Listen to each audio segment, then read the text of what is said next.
언제나 잘되는 교회 오셨습니다. 형통한 교회 오셨습니다. 응답받는 교회 오셨습니다. 아멘. 예, 우리 성도님들 언제나 잘 되시고 형통하시고 기도마다 응답받으시기를 예수님의 이름으로 축원합니다. 아멘. 예, 오늘 말씀의 제목은 휘장이 된 예수님이라는 제목입니다. 마이크 소리 잘 들리시죠? 예. 우리가요 이제 어버이주일이라고 지키는데 이 어버이주일은 우리나라에서 처음 만든 게 아니고 미국에서 건너왔습니다. 안나 휘바스라고 하는 사람이 자기 어머니의 희생과 헌신 때문에 많은 사람이 살아나고 교회가 살아난 것을 기념하면서 카네이션을 선물로 주다가 이것이 미국에서 지정한 이제 어버이주일, 어버이날이 되었던 것입니다. 사람들은 효도에 대해서 생각을 하면 우리나라가 가장 효도를 중요하게 생각할 거라 그래요. 그런데 효도를 가장 중요하게 생각하는 이제 종교를 따져보면 사람들이 유교를 생각할 것 같은데 정말 연구를 해보면 유교와 기독교 두 개가 말하자면 용어 상박을 이룹니다. 그런데 차이가 있어요. 여러분 유교에서는 효도하면 생각나는 게 어떤 게 생각나세요? 효도를 다 한다. 정말 우리 아버지 이렇게 효자야 할 때 뭐가 생각나요? 아무도 효자가 없어서 잘 모르죠? 아니면 요즘 젊은 사람들 결혼할 때 시댁에 이거 있냐 없냐 싸우잖아요. 이거 없어야 결혼한다. 그렇죠. 제사. 다들 이쪽에 편하게 결혼들 하셔가지고 안 싸워봐서 모르는데 제사예요. 여러분 유교의 효는요 이런 생각이 있어요. 내가 태어난 원인, 나의 생명의 근원은 아버지에게 있어요. 그래서 여러분 소학이라는 책을 보시면 아버지가 날 낳으시고 어머니가 날 기르시니 이렇게 시작을 해요. 그러니까 생명의 근원이 아버지한테 있어요. 그리고 이 아버지 어머니는 돌아가시면 유교 생각이에요. 이거는 돌아가시면 옥황상제 옆으로 가요. 그래서 내 자녀 좀 잘 되게 해달라고 빌어주는 존재가 돼요. 그런데 만약에 이 빌어주는 이제 부모님이 됐건 조상들이 됐건 조상한테 잘 안 하면 어떻게 돼요? 안 되겠죠. 내 복을 빌어주니까 좀 잘해줘야 되겠죠. 그래서 하는 게 제사예요. 본래 이제 제사라는 것도 유교에서는 절차가 매우 간단했는데 나물 두세 가지 하고 조상이 좋아하던 음식하고 딱 이렇게 원래 유교는 일식 3찬에서 4찬만 하는 게 미덕이거든요. 근데 이제 이게 중인들이 양반을 따라하면서 우리는 이렇게 조그맣게 할 수 없어. 더 많이 해야지 하다가 화려해지고 홍동백서라는 말도 원래 일본 말입니다. 우리나라는 청백이라 그러지 홍백이라고 안 합니다. 근데 이제 일본의 거를 섞이면서 이렇게 됐죠. 그러니까 제사에는 우리가 좀 안 되면 제사를 잘못 지냈나 보다 이 생각이 있는 거예요. 반면 기독교에서 효도는요. 생명의 근원이 하나님께 있어요. 부모가 아니야. 생명의 근원은 하나님인데 하나님께서 내가 하나님을 섬기고 하나님의 뜻을 알고 하나님의 일을 할 수 있을 때까지 맡겨준 하나님의 대리인이 부모예요. 그래서 부모를 섬긴다는 것은 이 사람이 하나님을 잘 섬긴다는 것과 일치가 돼요. 성경에서는. 그러니까 쉽게 말하면 성경대로 말하면 유대인들의 말이 있는데 지금 이놈이 부모한테 하는 꼴을 보면 하나님한테 하는 꼴을 안다. 딱 그 말이에요. 믿음으로 잘 가르쳐야 돼요. 그래서 이 기독교에서 부모는 하나님을 가르치는 게 가장 큰 의무가 돼요. 또 부모는 이 기독교에서 효는 결국 떠나가는 거예요. 여러분 성경에 보면 창세기에 보면 언제 부모를 떠나갑니까? 그렇죠. 결혼할 때 독립해야 돼요.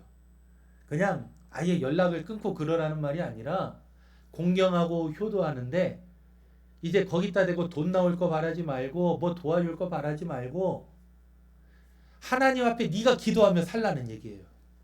그래서 여기서 떠난다는 말은 이제 내가 어렸을 때 부모에게 요구하고 부모에게만 의지하던 것을 완전히 하나님께 기도하고 맡기고 의지한다는 얘기예요.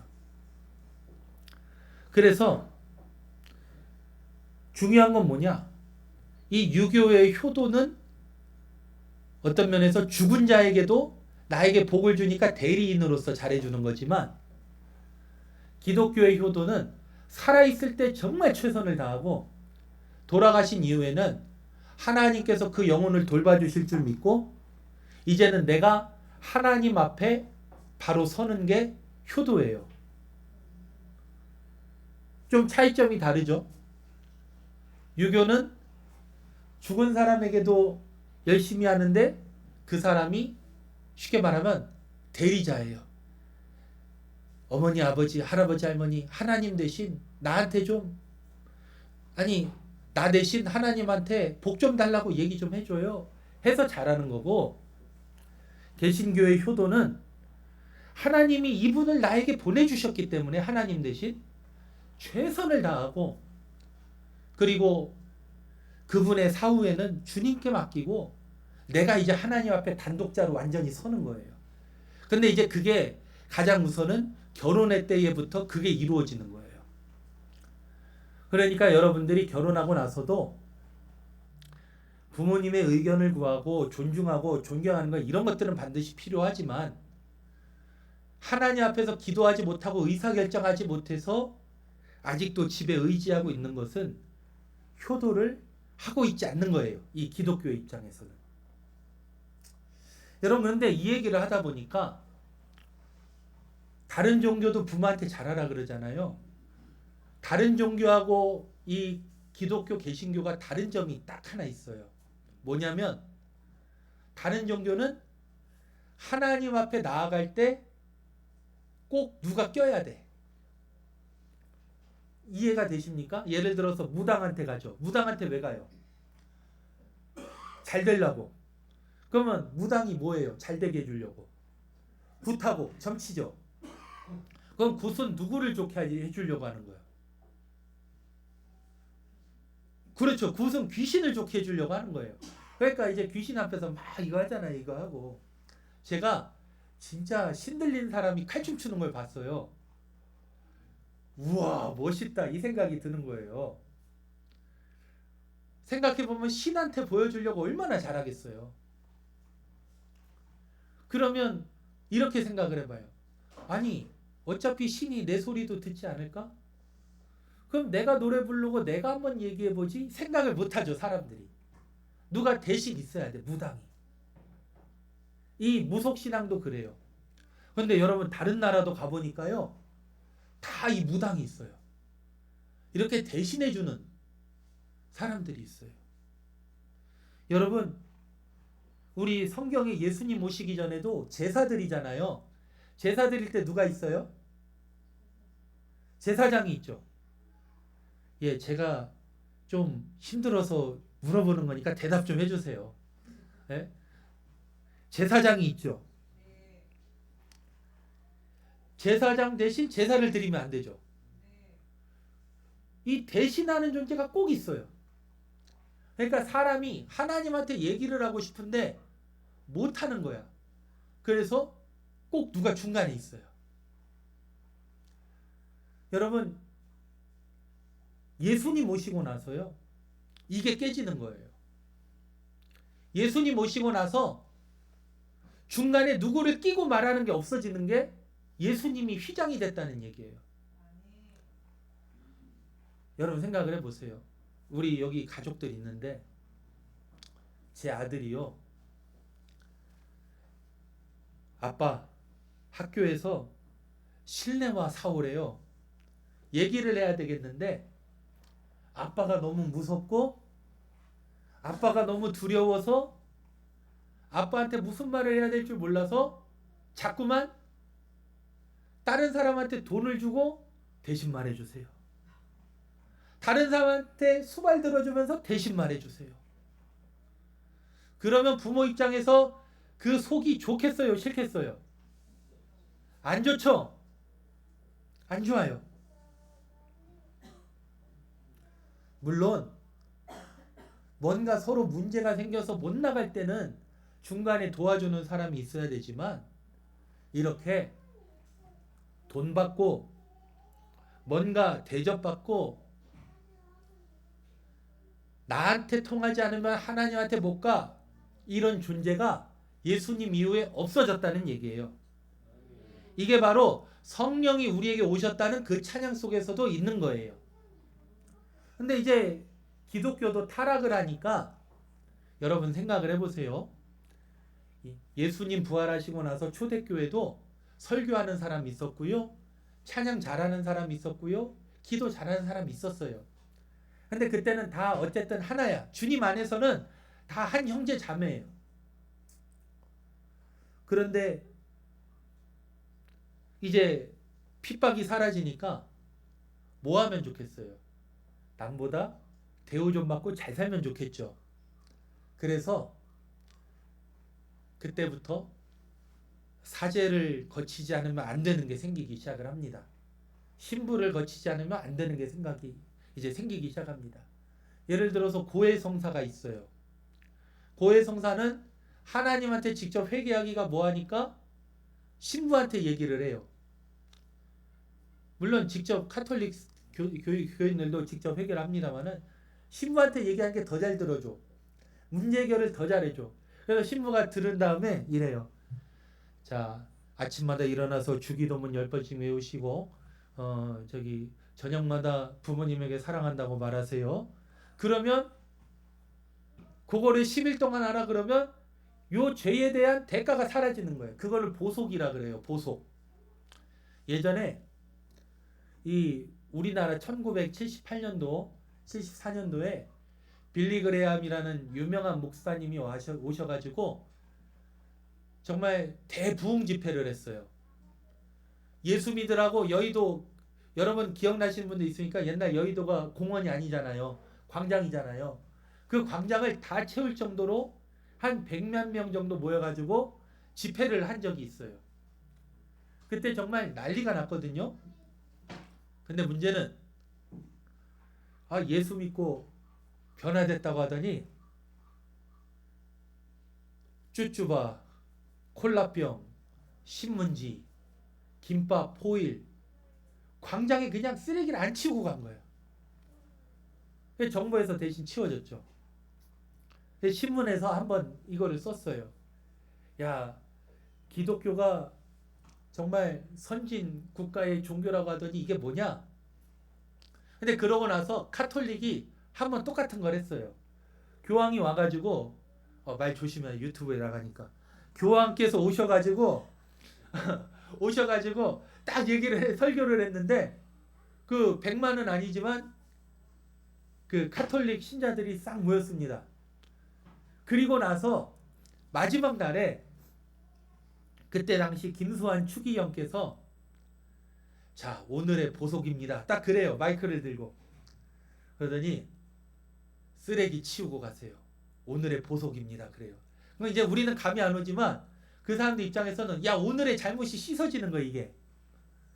그래서 어떻게 됐냐면 여의도 광장이 깨끗해졌어요. 신문에 아주 좋게 나왔어요. 여러분들이 안 믿는 사람들이라면 개신교가 좋아 보이겠어요? 카톨릭이 좋아 보이겠어요? 이 보이는 게 다르잖아요. 그런데 이제 무슨 말을 하려고 하냐면 하나님께서 누구 대리인을 세우는 걸 원래 싫어하세요. 하나님은요, 내가 변화되고 내가 하나님을 사랑하고 내가 하나님 말씀대로 사는 거를 좋아하세요. 이렇게 뭔가로 대신 처리해 주는 거를 하나님은 매우 싫어하세요. 여러분 십계명에서도 우상 숭배하지 말라는 말이 여기에 들어가요. 우리나라로 따지면 야 여기서부터는 우리 마을을 지켜줘야 될 텐데 누가 지켜줄까? 그래 지켜주려면 무섭게 생겨야지 해서 만든 게 지하 대장군. 근데 대장군이 혼자 있으면 쓸쓸하잖아요. 가정을 이루어야 어른이니까 지하 여장군 해서 이제 장승을 세우는 것처럼 뭔가 대신해 줄 걸 자꾸만 찾는 거예요. 여러분 이게 사실은 타락이에요. 나와 하나님을 멀어지게 하는 게 타락이에요. 여러분 오늘 말씀에 예수님이 휘장됐다는 말이 무슨 말이냐면요. 지금은 이제 그런 사극이 안 나와서 이 초등학생, 중학생들한테 말하면 이해를 못 하던데 옛날에는 남녀 7세 부동석이잖아요. 남녀 7세 부동석. 그래가지고 어떻게 합니까? 남녀가 얘기해야 되면 불가피하게 이 발을 하나 치죠. 그리고 얘기를 하잖아요. 이 휘장이 하나님하고 나하고 발을 친 거예요. 왜? 하나님은 거룩하고 온전한 분인데 죄인인 내가 드러나면 안 되니까 이 발을 친 거예요. 그래서 옛날에 이스라엘 사람들 제사를 드릴 때는 항상 요 발을 친 것이 있고 그 발 안에 대제사장만 겨우 들어가는데 들어갈 때도 머리부터 발끝까지 손하고 눈, 코, 입만 내놓고 다 싸서 들어가요. 근데 여러분 예수님께서요 십자가에 죽으시고 부활하실 때 있잖아요.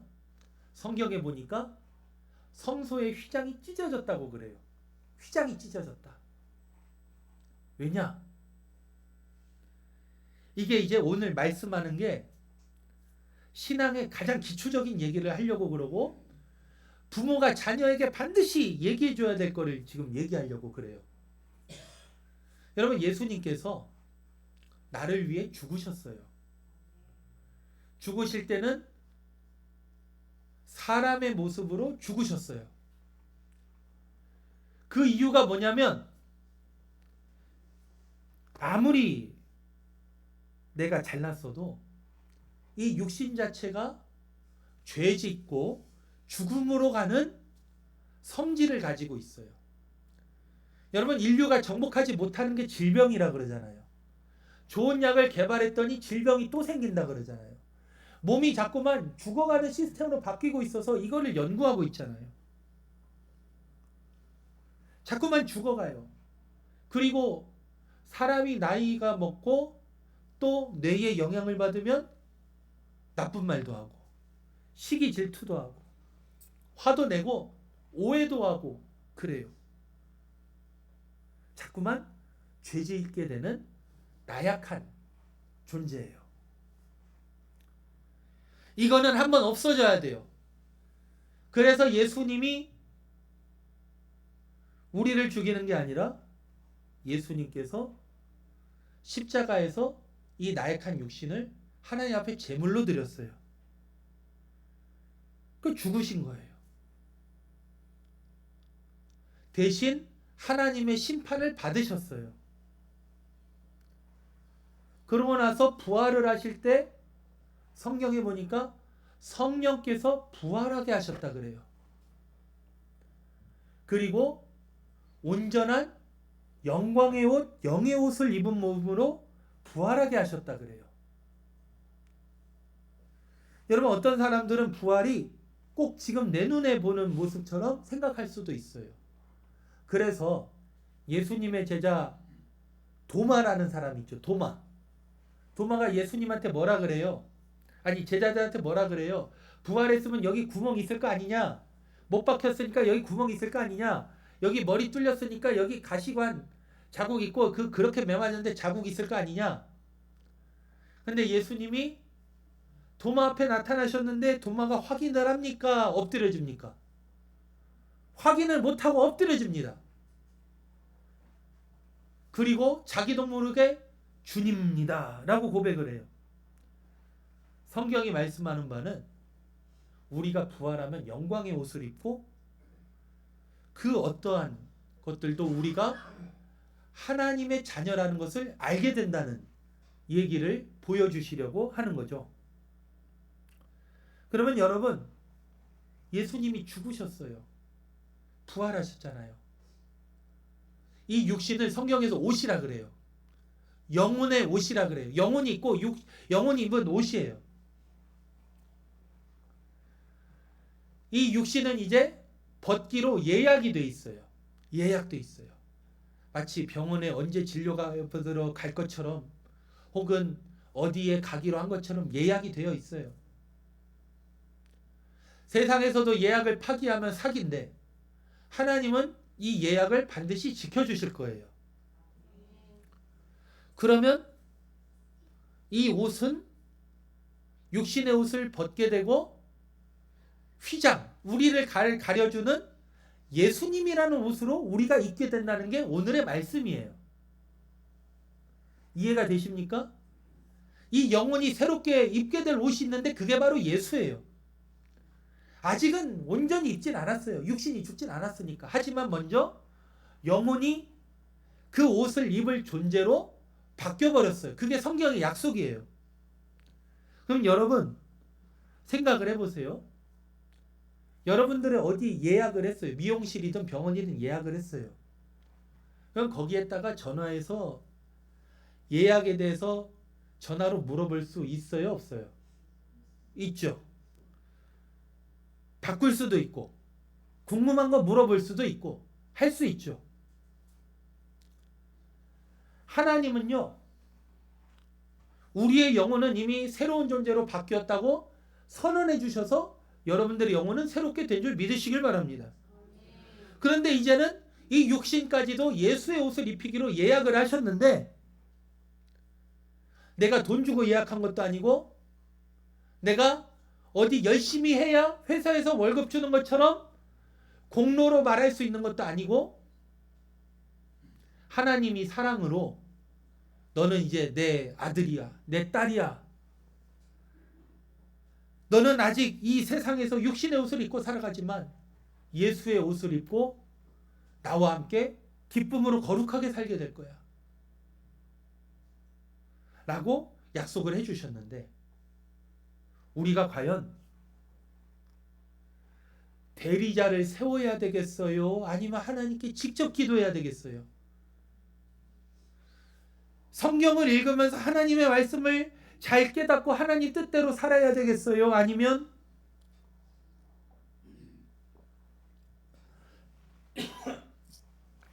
남이 시키는 대로 살아야 되겠어요? 하나님께 직접 나아가지 못하는 사람은 자꾸만 불안해서 대리인을 내세워요. 그게 말하자면 오늘날 막 광장에서 정치적으로 나오는 목사들, 이단 목사들, 그런 사람들이에요. 그 사람들이 내가 얘기할 수 있으니까 나한테 잘 보이라고 자꾸만 얘기하고, 내가 할 수 있으니까 내 설교 들으라고 얘기하고, 내가 할 수 있으니까 나한테 헌금하라고 얘기하는 게 그런 이유예요. 내가 대리자라는 얘기예요. 그런데 사람들이 그 타락한 모습에 따라가고 있어요. 오늘도 극동방송에서 광고가 나와요. 세계적인 목사 무슨 그레함인가? 그 빌리 그레함 아들들, 자손들, 손자들인데 이 사람이 세계적인 이유는 미국에서 5만 명 교회를 목회하고 누구의 아들이고 막 이런 얘기를 해요. 그런데 광고 중에 하나가 특별한 기회가 있습니다. 그 그레함 사단의 목사들이 한 50여 명 출동하는데 거기에 안수받을 기회가 있으니 어버이날 효도 선물로 부모님과 함께 오시길 바랍니다. 이렇게 돼 있어요. 안수한다는 것도 권위에 대한 그런 것도 있습니다. 그래서 이제 교회 질서를 위해서 목사가 안수 기도를 하는데, 안수의 원래 말은 이 사람이 병들었을지라도 내가 너의 손잡고 기도해준다 라는 뜻에서 왔어요. 내가 너와 전혀 격리해야 되거나 분리해야 될 사람이 아니라 너를 사랑한다는 뜻에서 왔어요. 우리는 하나님께서 나에게 말씀하시는데 그 이야기를 듣지 못하고, 하나님께서 기도하라고 하시면서 나를 변화시켜 주시고 내가 하나님과 동행하게 하기를 원하시는데 하나님 뜻을 알지 못하고, 하나님께서는 그냥 내가 떡고물 떨어지는 거 받아먹는 사람이 아니라 하나님과 함께 하나님의 일에 참여해서 정말 하나님의 복을 마음껏 누리는 사람이 되게 하기를 원하시려고 내 스스로 기도하고 하나님 말씀대로 살기를 원하시는데, 나는 자꾸만 이 육신 안에 있는 죄악의 생각에 빠져서 나는 세상에서 이만큼 즐겁게 살고 나머지는 대리인인 당신이 해줘. 내가 돈 주잖아. 내가 시간 주잖아. 이렇게 신앙생활을 하고 있기 때문에 모른다는 거예요. 여러분, 부모가 자녀에게 가르쳐야 될 게 뭐냐? 바로 네가 예수님 믿었으니 너 문제 생겼을 때 기도해봐라. 너 학교에서 공부하기 전에 기도해봐라. 하나님, 오늘 제가 초등학생 수준으로 얘기할게요. 하나님, 오늘 40분 수업이 지겹지 않게 하시고, 선생님 말이 헷갈리지 않게 하시고, 오늘 나온 급식 중에 이거 내가 잘 못 먹는데 건강한 거는 잘 먹게 하시고, 하나님께 기도해봐라. 왜냐하면 성경에서 부모가 하나님의 대리인이라고 했으니까. 대리인인 이유는 하나님께 직접 나아가는 방법을 가르치라고 대리인이 된 거예요. 네가 예수 때문에 하나님께 나아갈 수 있게 됐다. 여러분도 마찬가지죠. 출근하고 기도하십니까? 하나님, 오늘 내가 출근하는데 하나님께서 지켜보아요 주옵소서. 하나님, 오늘 다 마무리하지 못한 과제가 있습니다. 주여 지혜를 허락하여 주옵소서. 아버지 하나님, 내 사업에 참 복잡한 문제가 있습니다. 하나님께서 해결하여 주옵소서. 하나님, 오늘 내가 누구를 만나야 되는데 참 보기만 해도 심장 떨리고 싫습니다. 그러나 주여, 내 안에 예수의 마음을 주셔서 성령의 지혜로 대하게 하여 주옵소서.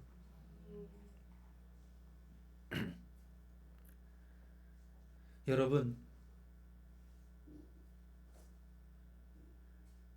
대리인을 두면, 내가 게을러서 대리인을 두면 결국 지배받는 사람 되고, 마치 노예처럼 시키는 대로 하는 불쌍한 인생이 되지만, 자녀에게 하나님을 가르치고 또 내가 스스로 하나님을 찾고 하나님 앞에 나아가는 사람이 되면 여러분들은 진리가 나를 자유롭게 하는 그 역사를 체험하게 되고, 나는 안 돼, 나는 고통스러워하는 사람이 아니라 예수 때문에 내가 이렇게 잘 되는구나, 예수 때문에 내가 이것도 이겨내는구나, 예수 때문에 내가 이렇게 승리하는구나 라는 것을 체험하게 될 줄로 믿습니다. 살아계신